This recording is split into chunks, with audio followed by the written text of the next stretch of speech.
Thank you, Deputy Presiding Officer. I also want to congratulate Richard Simpson in securing this very valuable debate, and I also want to add my welcome to that of Mary Scanlon to Liz Pritchard, who is in the gallery today. Every time we talk about telehealth, it's as if it was a new concept. However, as Ian McKee told us, it's been around for a long time. Unfortunately, it's not been mainstreamed in the way it should have been, and it depends on a few enthusiasts to push it forward alone. Representing the Highlands and Islands, I am acutely aware of the benefits that could be gained from telehealth.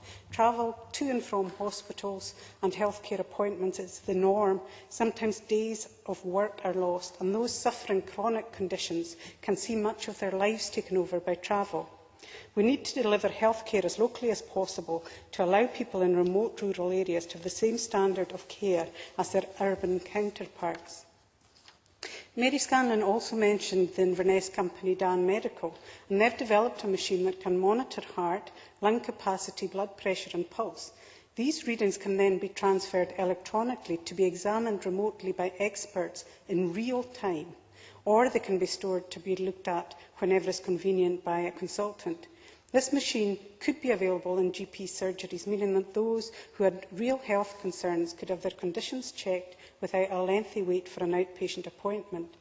They have also pioneered a portable machine that health professionals could use to take to patients at home.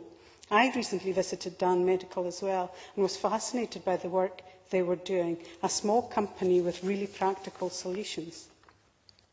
I also recently met with Professor Grant Cumming-Murray, who is pioneering another aspect of telehealth that is very different.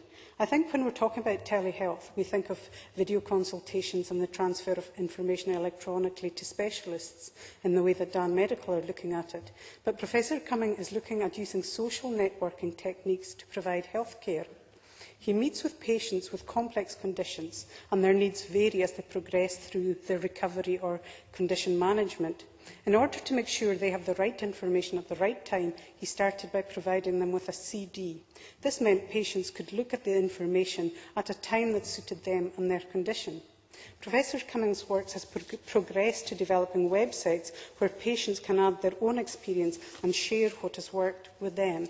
These sites allow patients to gain knowledge of their condition. It enables them to self-manage to a much greater extent, leaving clinicians time free to deal with more complex cases and indeed maybe deal with the hard-to-reach cases that we're all very aware of. In Shetland, as in Orkney, surgeries are equipped with video conferencing facilities, and they're already using this in the islands to cut down travel. While they use this within the islands, they sometimes struggle to get clinicians from out with the area to work on that basis.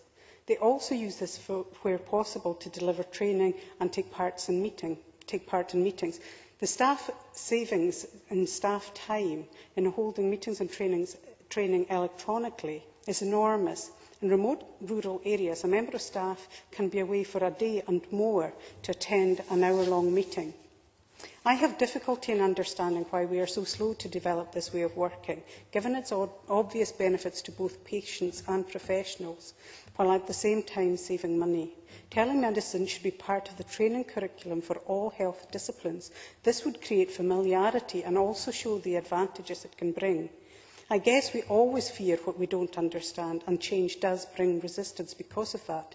However, if the needs of the patient are paramount, we need to make sure that we fully harness the creative potential of information technology. For those who live in rural areas, it's a win-win situation.